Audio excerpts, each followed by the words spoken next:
إخواني في الله، السلام عليكم ورحمة الله وبركاته.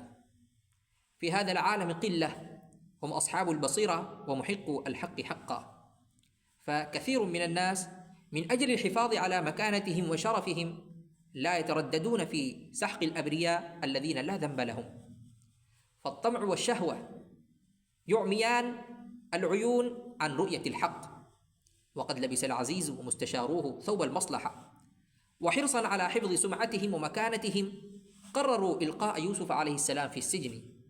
وكان يوسف عليه السلام بريئا لا ذنب له، ومع ذلك كان يعاني من ألم الفراق عن أبيه سيدنا نبي الله يعقوب عليه السلام. فلما دخل السجن ازدادت جراح قلبه وتعاظم حزنه واشتد صمته المؤلم، وقد بدا وجهه شاحبا ضعيفا لأنه تحمل تهمة لم يرتكبها، ومع ذلك ظل وجهه الطاهر في حزنه وذبوله كزهرة نصف متفتحة أصابها ندى الصباح.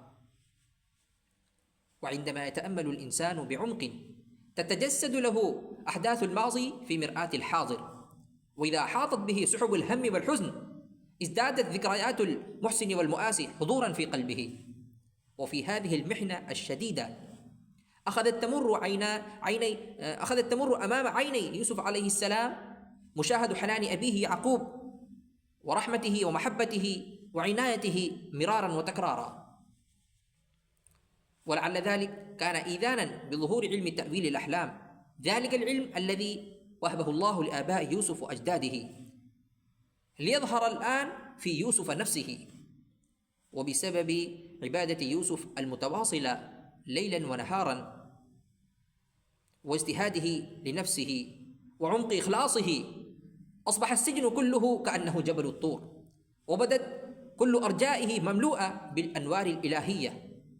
ولإعادة الصلة المقطوعة بين الناس وربهم قد من الله على يوسف عليه السلام بالنبوة، ووهبه علم تأويل الأحلام معجزة له.